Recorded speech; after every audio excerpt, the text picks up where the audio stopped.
Hello everyone, welcome to my channel UPSC with Lavisha. This is Lavisha, your UPSC mentor, and in today's quick revision series, we will talk about early Vedic age. Let's start without wasting any time. Early वैदिक as, आपकी जो Indus civilisation थी near about 1500 BC के around तक वो बिल्कुल and हो चुकी थी, और उसके साथ साथ जो इंडस वैली सिविलाइजेशन के अंदर अर्बनाइजेशन थी वो भी एंड हो चुकी थी। उसके बाद आपकी स्टार्ट होती है वैदिक एज। वैदिक एज को हम टू पार्ट्स के अंदर डिवाइड करते हैं। टू पार्ट कौन कौन से? एक आपका अर्ली वैदिक एज और एक आपका लेटर वैदिक एज। अर्ली वैदिक एज को ही ऋग्वैदिक एज कहा जाता है बिकॉज अर्ली वैदिक एज के अंदर ही आपका जो पहला वेदा है ऋग्वेदा उसको कंपाइल किया गया था। अब अर्ली वैदिक एज का कोई हमसे टाइम पीरियड पूछे तो वो टाइम पीरियड है 1500 टू 1000 बीसी तक, और वहीं लेटर वैदिक एज का जो टाइम पीरियड है वो है आपका 1000 बीसी टू 500 बीसी तक। अब अर्ली वैदिक एज के अंदर आपका ऋग्वेदा लिखा गया था, वही लेटर वैदिक एज के अंदर आपके 3 वेदास, साथ में आपके अरण्यकास, उपनिषद, इन सबको कंपोज लेटर वैदिक एज के टाइम पीरियड के अंदर किया गया था। अब अभी की क्लास में हम देखेंगे अर्ली वैदिक एज के बारे में, इन 500 ईयर्स के बारे में, और जो नेक्स्ट अपकमिंग हमारे उसके बाद के जो 500 साल रह गए उसको हम अपनी नेक्स्ट क्लास के अंदर कवर करेंगे। पहले बात करते हैं अर्ली वैदिक एज के बारे में। Arrival of Indo Aryans. Indo Aryans कहाँ से आए, क्या इंफॉर्मेशन है हमारे पास कि आर्यंस के बारे में? इंफॉर्मेशन आर्यंस के बारे में क्या है कि काफी इंपॉर्टेंट टेक्स्ट के अंदर आर्यंस का मेंशन किया हुआ है। अगर हम इंडिया की बात करें तो हमारे ऋग्वेदा के अंदर आर्यंस के बारे में मेंशन है।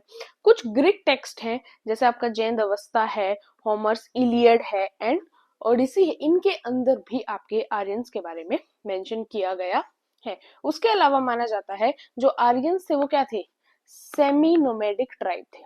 सेमी नोमैडिक ट्राइब थे, और वो क्या थे? एक पेस्टोरल सोसाइटी थी, वो पेस्टोरल इकोनॉमी के ऊपर डिपेंड करते थे।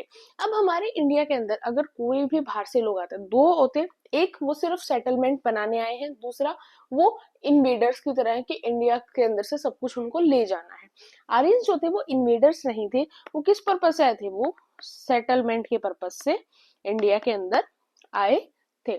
उसके अलावा कुछ हिस्टोरियन सजेस्ट करते हैं कि आर्यंस का ओरिजिनेशन कहाँ हुआ, क्या तो सेंट्रल एशिया से हुआ, और कुछ कहते हैं कि स्टीप्स ऑफ रशिया से आर्यन की जो ओरिजिनेट है, आर्यंस वहां से ओरिजिनेट हुए। अब दोनों जगह अलग अलग चीजें।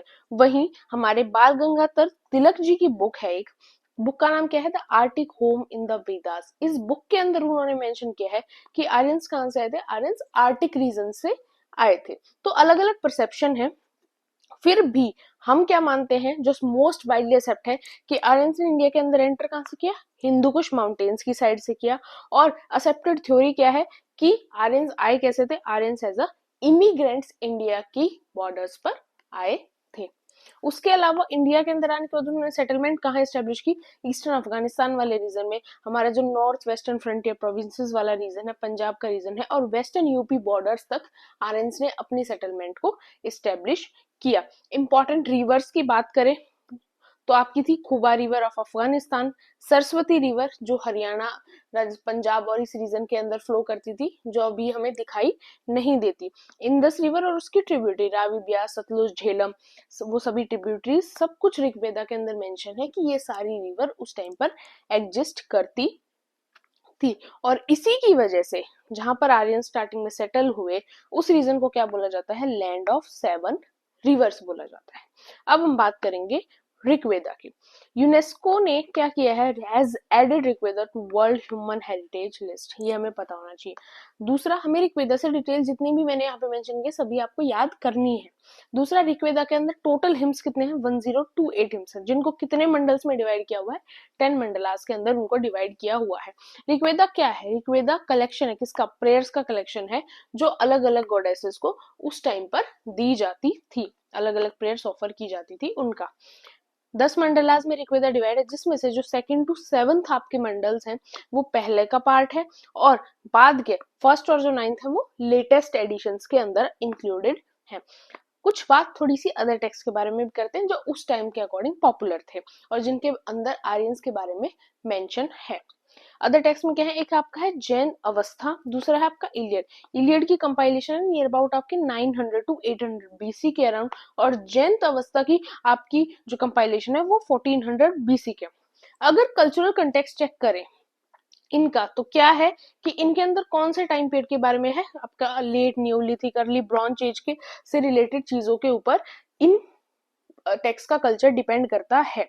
और साथ में ये किस कंटेस्ट को कवर करते हैं, देयर कंटेंट किस कहाँ कवर करता है, ईस्टर्न यूरोपियन और सेंट्रल एशिया की चीजों को कवर करता है। और आर्यंस के लिए यही थ्योरी है कि वो सेंट्रल एशिया से आए थे, इसीलिए इन टेक्स्ट के अंदर आर्यंस के बारे में मेंशन है। अब जो ऋग्वेदा है वो कौन सी इंडो आर्यन लैंग्वेजेस के अंदर आपको कंपोज हुआ मिलेगा। जो सबसे पहली कंपाइलेशन ऋग्वेदा की उस टाइम पीरियड पर हुई वो थी इंडो आर्यन लैंग्वेज के अंदर, जिसको हम वैदिक संस्कृत भी कहते हैं। अब और हमें क्या पता होना चाहिए कि हॉर्स बहुत इंपॉर्टेंट ट्रेड था किसका, आर्यन कल्चर का। इंडस वैली की जब हमने बात की वहां पर हॉर्स से रिलेटेड हमें ज्यादा कुछ नहीं मिला, आज तक कोई कंफर्म एविडेंस भी हमें हॉर्स का नहीं मिला। हमें कुछ स्केलेटन्स मिले, कुछ बॉन्स मिली जिनको हम प्रिडिक्ट कर रहे हैं कि वो मे बी हॉर्स की हों, बट 100% क्लियर एविडेंस हमें इंडस वैली सिविलाइजेशन से हॉर्स के नहीं मिले। वही जब आर्यन कल्चर की बात हुई तो वहां पर सबसे इंपॉर्टेंट क्या थे, हॉर्स ही सबसे इंपॉर्टेंट थे। और ऋग्वेदा के अंदर हॉर्स के लिए कौन सा वर्ड यूज किया हुआ है, अश्व वर्ड ऋग्वेदा के अंदर हॉर्स के लिए यूज किया हुआ है, ये भी आपको पता होना चाहिए। वही जो अवस्था टेक्स्ट था उसके अंदर भी हॉर्स और चैरियोट के बारे में बात की हुई है। और हॉर्स और चैरियोट वर्ड को किस लिए यूज करते थे, वो मित्रा की प्रेयर्स के अंदर यूज करते थे। और ऋग्वेदा के अंदर मित्रा को एज अ गॉड की उपाधि मिली हुई है। ऋग्वेदा के अंदर मित्रा के बारे में लिखा हुआ है कि वो भी एक गॉड थे जिनकी लोग प्रेयर्स करते थे, वर्शिप करते थे उस टाइम पीरियड के अंदर। हॉर्स के बारे में आपको मेंशन इलियड, ओडिसी, सभी टेक्स्ट जो इतने ग्रीक टेक्स्ट उस टाइम के फेमस थे सभी के अंदर आपको हॉर्स के बारे में बहुत ज्यादा आपको मेंशन मिलेगा। एक वजह पे सेक्रीफाइस था, ग्रीक प्रैक्टिस थी जो किसके अंदर, लेटर वैदिक टेक्स्ट के अंदर काफी ज्यादा पॉपुलर थी। तो इसको हम लेटर वैदिक की क्लास में ही कवर करेंगे। अब एक है ब्रिज वुड, क्या है ये, was use in Aryan culture use की जाती थी, जिसको नॉर्मली क्या बोला जाता है, बुर्जा बोला जाता है, किसके अंदर, संस्कृत के अंदर। ये भी आर्यन कल्चर के अंदर काफी ज्यादा पॉपुलर थी। जो क्रीमेशन की आपकी पूरा प्रोसीजर होता है, क्रीमेशन भी काफी इंपॉर्टेंट रेट था किसका, आर्यन कल्चर का। और अदर जो टेक्स्ट थे उस टाइम पीरियड उसके अंदर भी आपको क्रीमेशन के बारे में बहुत ज्यादा मिलेगा। उसके अलावा ऋग्वेदा के अंदर क्या मेंशन है, फायर वर्शिप मेंशन है, कि वो फायर वर्शिप करते थे। ऐसा नहीं है कि आइडल और गॉड मतलब भगवान की मूर्ति बनाकर उन चीजों की वो वर्शिप करते थे, उनकी वर्शिप क्या होती थी, फायर वर्शिप ही होती थी। और जो कल्ट ऑफ सोमा है वो सिर्फ किस पे, ईरानियन और वैदिक पीपल तक ही कन्फाइंड रहा, उस चीज ने आगे प्रोसीड नहीं किया। अब इंपॉर्टेंट चीजों पे बात करते हैं, वो है political life of Rigvedic age. Rigvedic age की पॉलिटिकल लाइफ कैसी थी, ये वर्ड्स आपको पता होने चाहिए कि ऋग्वेद वैदिक एज के अंदर कौन से टर्म के लिए कौन सा वर्ड यूज किया जाता था, ये चीज आपसे डायरेक्ट पूछी जा सकती है। ट्राइब के लिए वो वर्ड यूज करते थे जना। ट्राइब चीफ क्या होता था, राजन होता था। गोपति और गोपा क्या होते थे, प्रोटेक्टर ऑफ काउ और केटल। और ये काफी इंपॉर्टेंट है, काफी एग्जाम के अंदर ये चीज पूछी भी हुई है कि गोपाला क्या है या फिर गोपा क्या है, गोपति क्या है। अब राजन की रिस्पॉन्सिबिलिटी, राजन कौन है, ट्राइबल चीफ है, उसकी रिस्पॉन्सिबिलिटी क्या होती थी, जना, ट्राइब्स को बचाना, और साथ में कैटल्स को भी बचाना, किससे, एनिमीज से बचाना। और साथ में जना जो ट्राइब्स है उनके बिहाफ पर भगवान से प्रे करना। जना की जो राजन की जो पोजीशन होती थी वो हेरिडिटी होती थी, जैसे अभी ये कोई राजन है उसकी डेथ हो जाती है तो फिर जो उनके सन होंगे वो राजन बन जाते थे। अब पुरोहित की बात करें तो पुरोहित किसके लिए होते थे, रिचुअल्स कंडक्ट करने के लिए होते थे, और उसके बदले में उनको दक्षिणा दी जाती थी। अब एक चीज और याद रखनी, यहाँ पर दक्षिणा में भी क्या दिया जाता था ऋग्वैदिक कल्चर में, आपकी कैटल ही जो थी वही दक्षिणा में दी जाती थी, क्योंकि उनके लिए कैटल काफी इंपॉर्टेंट थी, वो कैटल पर ही डिपेंड थे। और वो उनके जो युद्ध होते थे, वॉर्स होते थे, वो भी कैटल के लिए ही होते थे। आर्मी चीफ को क्या बोला जाता था, सेनानी बोला जाता था। जो टेरिटरी कंट्रोल था उसको क्या बोला जाता था, व्रजपति बोला जाता था। और जो विलेज लीडर था उसको ग्रामीणी बोला जाता था। तो ये टर्म्स भी हमें याद रखनी है। टैक्सेशन का कोई सिस्टम, कोई टैक्सेशन के एविडेंस हमें कुछ भी आर्यन कल्चर से, ऋग्वैदिक एज से ऐसा कोई भी नहीं मिला कि वहां पर टैक्सेशन भी लिया जाता था, टैक्स के लिए कोई ऑफिसर था, ऐसा कोई एविडेंस हमें अब तक नहीं मिला था। और एक याद रखना है कि जो राजन होते थे, चीफ होते थे, ट्राइबल चीफ, उनके पास कोई स्टैंडिंग आर्मी नहीं होती थी। वो क्या करते थे, गणास के अंदर काफी ज्यादा ग्रुप्स होते थे, उन्हीं ग्रुप्स को, जो नॉर्मल लोग हैं, उन्हीं से मदद लेते थे और वही उनकी मदद करते थे अगर कोई भी वॉर की सिचुएशन आ जाती है तो। ऐसी कोई वेल एस्टेब्लिश जैसे एक राजा की सेना होती है, वैसा कुछ आर्यन कल्चर के अंदर, ऋग्वेदिक एज के अंदर नहीं था। उनके कुछ कॉन्फ्लिक्ट्स थे, कुछ कॉन्फ्लिक्ट्स ऋग्वेदा के अंदर आर्यंस के मेंशन हुए। उनमें से सबसे इंपॉर्टेंट कॉन्फ्लिक्ट क्या है जिसने इंडिया की हिस्ट्री को ही बदल दिया, वो है battle of 10 Kings. Battle of 10 Kings किस किस के बीच में हुआ था? एक साइड थे भारता चीफ सुदाश और दूसरी साइड से 10 अदर राजा थे दूसरी साइड। अब एक साइड 10 अदर किंग्स थे और एक साइड थे भारत चीफ सुदाश। अब उसके अंदर जो ये 10 अदर थे, इनके अंदर 5 आर्यन के ट्राइब्स थे और 5 नॉन आर्यन ट्राइब्स थे। 5 जो आर्यन ट्राइब्स थे उनके मैंने नाम यहाँ मेंशन कर दिए, यदु, दुर्वासा, पुरु, अनु, द्रयु। अब जीत किसकी हुई? जीत हुई भारता चीफ सुदाश की अगेंस्ट दिन दीज 10 अदर किंग्स। जीत किसकी हुई? भारता चीफ सुदाश की। अब भारता चीफ ने क्या किया, उन्होंने फिर हेल्प ली कुरु ट्राइब की और उन्होंने क्या इस्टेब्लिश किया? कुरु ट्राइब इस्टेब्लिश किया।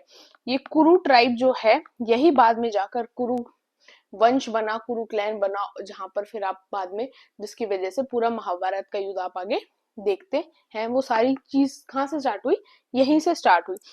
और India got its name Bharatvarsh, वो भी कहां से मिला? इसी भारता ट्राइब से ही इंडिया को भारतवर्ष नाम जो है वो भी मिला। अब बात करते हैं सोशल लाइफ की। सोशल लाइफ क्या था? किंगशिप था, was the basis of Rigvedic society. उसके अलावा फैमिली को क्या बोला जाता था? कुल बोला जाता था। हर फैमिली क्या होती थी? एक लार्जर ग्रुप का पार्ट होती थी, जिसको क्या बोला जाता था? क्लैन बोला जाता था।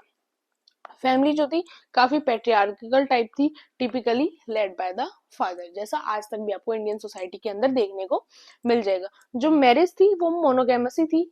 ऑलमोस्ट ऐसा ही होता था कि एक इंसान की शादी दूसरे एक ही इंसान से हो रही है, ना ही एक व्यक्ति की वाइफ ज्यादा है, मोर देन वन, और ना ही किसी भी लेडी की मोर देन वन हस्बैंड है। लेकिन फिर भी कहीं कहीं जगह पर आपको पॉलीगैमी उस टाइम पर देखने को मिलती थी। उसके हमारे पास काफी एग्जाम्पल हैं, बाद में हम महाभारत में भी देखते हैं तो वहां पर भी हमारे पास द्रौपदी जी का एग्जाम्पल है, और उसके अलावा भी आपको मेन के एग्जाम्पल भी ऐसे बहुत सारे मिलते हैं। जो पांडव्स के ही फादर थे उनकी भी 2 वाइफ थी, तो हम ऐसे एग्जाम्पल हमारे महाभारत जो हमारी एपिक है उसके अंदर भी हमें देखने को मिलते हैं। इनिशियली क्या था? The varna of a person was associated with his skin colour. Caste उस टाइम पर नहीं थी, कास्ट बेस्ड डिफ्रेंसिएशन नहीं था। ऐसा नहीं था जैसे हम आज के टाइम पीरियड पे भी आप विलेज लेवल पे जाओगे आपको देखने को मिलेगा एक कास्ट के लोग यहाँ एक साइड रहते हैं, दूसरी कास्ट के लोग दूसरी साइड रहते हैं। ऐसे आपका जो विलेज होती है वो आज भी डिवाइडेड रहती है, वो उन्होंने की सालों से वही चलता आ रहा है। बट उस टाइम पर ऐसा कुछ नहीं था, सभी मिक्सअप रहते थे, कोई कास्ट बेस्ड डिफरेंस नहीं था, कोई अदर डिफरेंस नहीं था, सिर्फ थोड़ा बहुत डिफरेंस था तो वो आपको स्किन कलर के बेसिस पर उस टाइम पीरियड के अंदर देखने को मिलता था।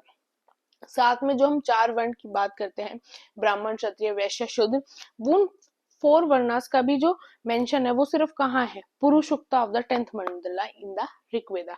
सिर्फ यहाँ पर 10th मंडला के अंदर थोड़ा सा उन्होंने इस चीज को डिस्क्राइब किया हुआ है 4 वर्णास को। उसके अलावा ज्यादा उस टाइम पर इन चीजों के ऊपर ध्यान नहीं दिया जाता था। ये चीजें बाद में लेटर वैदिक एज के आते आते ये चीजें स्टार्ट हो गई थी, और बाद में एक पॉइंट ऑफ टाइम पर ये चीजें काफी पीक पर चली गई। मेनी रेफरेंसेस मिलेंगी। इकोनॉमी की बात करें, ऋग्वेदिक इकोनॉमी की, उसके अंदर आपको सबसे ज्यादा रेफरेंसेस किसकी मिलेंगी? काउ और बुल की मिलेंगी, और काउ और बुल के बारे में ऋग्वेदा के अंदर काफी कुछ लिखा भी हुआ है। उसके अलावा क्या होता था? वॉर होते थे, जो किसके लिए? ज्यादा से ज्यादा काउ एक्वायर करने के लिए, उनको बोला जाता था गविष्ठ। ये टर्म भी आपको पता होना चाहिए। जो लैंड था वो उनकी वेल एस्टेब्लिश प्राइवेट प्रॉपर्टी नहीं थी, जो लैंड होता था उस पर सब का हक होता था, इसलिए वो लैंड से रिलेटेड चीजों के ऊपर लड़ते भी नहीं थे। उनका जो मेन बैटल का रीजन होता था वो भी आपका काउज और कैटल ही होते थे। गोल्ड कॉइन्स को क्या बोला जाता था? गोल्ड कॉइन को बोला जाता था निक्षा, जिसको वो एज अ एक्सचेंज करेंसी में यूज करते थे। जो ट्रेड थी वो सेम बार्टर सिस्टम के अंदर ही ज्यादा होती थी। उसके अलावा जो किंग थे, अब नॉर्मली क्या होता है कि जहां पर किंग होते हैं, किंग टैक्स कलेक्ट कर रहा है, टैक्स से उसको पैसा आ रहा है, ट्रेजरी उसकी भर रही, ऐसा कुछ वहां नहीं था। किंग्स के पास क्या होता था? डिपेंडेंट वॉलंटरी ऑफरिंग आती थी। कोई किंग्स को कुछ देना चाहता था तो वो दे देता था। उस वॉलंटरी ऑफरिंग को क्या बोला जाता था? उसको बोला जाता था बलि बोला जाता था। ये चीज आपको याद रखनी है। वैसे हम बलि टर्म अगर आप कभी भी आगे देखोगे, आज भी देखते हैं, तो हम क्या कहते हैं कि फॉर एग्जाम्पल किसी मंदिर के अंदर किसी एनिमल को कट कर कर उस मंदिर में भगवान के सामने रखा जा रहा है, तो हम क्या कहते हैं, इस एनिमल की बलि चढ़ा दी गई, जो भी है। इस टाइप से हम डिनोट करते हैं बलि वर्ड को। बट यहाँ बलि वर्ड का मतलब क्या है, वॉलेंट्री ऑफरिंग जो राजा को दी जाती थी। उसके अंदर काउ हो सकते हैं, कैटल हो सकते हैं, गोल्ड कॉइन्स हो सकते हैं, कुछ भी हो सकता है। उसके अलावा चैरियोट रेसिंग और डाइस गैम्बलिंग ये पॉपुलर रिक्रिएशनल एक्टिविटीज थी, टाइम पास एक्टिविटीज थी। चैरियोट रेसिंग जिसके अंदर वो रथ पर बैठकर रेस लगाते थे, और डाइस गैम्बलिंग वो सेम वही चौसर जिसकी वजह से बाद में चलकर महाभारत के अंदर आपको द्रौपदी का चीरहरण हुआ, वही सेम कौन सा वही गेम है, डाइस गैम्बलिंग। अयास वर्ड वो यूज करते थे कॉपर और ब्रॉन्ज के लिए। आयरन टेक्नोलॉजी के हमें वहां पर भी कोई यूज नहीं मिला, कोई भी एविडेंस नहीं मिला। ट्रांसपोर्ट के लिए उनके पास बुलॉक कार्ट्स होते थे, हॉर्स होते थे। वही ऋग्वेदिक रिलीजन की बात करें तो वो किसी आज की तरह लॉर्ड शिवा, लॉर्ड विष्णु, वो सारी चीजें की वर्शिप वो नहीं करते थे। वो वर्शिप किसकी करते थे, अर्थ की करते थे, फायर की करते थे, विंड, रेन, थंडर, इन चीजों की, नेचर की वर्शिप वो करते थे। और वर्शिप के लिए वो यजनाज जो यज्ञ होते हैं उनको परफॉर्म करते थे। आइडल वर्शिप नहीं करते थे, टेम्पल्स उस टाइम पर नहीं थे। वही स्पिरिचुअल अपलिफ्टिंग के लिए, कि अपनी अंदर की अंतरात्मा से वो स्पिरिचुअलिटी को बढ़ाने के लिए वो वर्शिप नहीं करते थे। वो वर्शिप किसके लिए करते थे, फूड के लिए, एनिमल्स के लिए और शेल्टर के लिए वो वर्शिप किया करते थे। अब उनके इंपॉर्टेंट गॉड्स की बात करें, सबसे इंपॉर्टेंट है इंद्रा, जिनको रेन गॉड बोला जाता है, इंद्रदेव बोला जाता है। वो उनके सबसे इंपॉर्टेंट डिटीज थे। ऋग्वेदा के अंदर 250 हिम्स जो है वो सिर्फ इंद्र से रिलेटेड आपको मिलेंगे। दूसरे इंपॉर्टेंट डिटी थे उनके अग्नि, जिसको गॉड ऑफ फायर बोला जाता है, उनसे रिलेटेड आपको 200 हिम्स ऋग्वेदा के अंदर मिलेंगे। नेक्स्ट है वरुणा, जो गॉड ऑफ वाटर हो गए, वो उनकी थर्ड इंपॉर्टेंट डिटी थे। कुछ वुमेन डिटीज भी थी, अदिति एंड उषा, जिनके वो वर्शिप किया करते थे। उसके अलावा एक टर्म है सावित्री, जिसको सोलर डीटी बोला जाता है, जिससे ऊपर आपका क्या, आपका जो गायत्री मंत्र है वो भी उसी सावित्री से रिलेटेड एट्रीब्यूट किया हुआ है। इसके बारे में ऋग्वेदा के अंदर 300 टाइम्स जो सावित्री वर्ड है उसको ऋग्वेदा के अंदर मेंशन किया गया है। इसके अलावा भी कुछ इंपॉर्टेंट गॉड्स थे, जैसे आपकी जो सरस्वती है उनकी पूजा भी उस टाइम पर की जाती थी। कुछ और इम्पोर्टेंट जो नेचर से रिलेटेड गॉड थे उनकी भी वर्शिप उस टाइम पर की जाती थी, पर इम्पोर्टेंट वंस जो थे वो ये थे। होप आपको वीडियो अच्छी लगी हो। कोई भी प्रॉब्लम, कोई भी doubt, do mention in the comment section and don't forget to subscribe my channel, like and share my video. Thank you.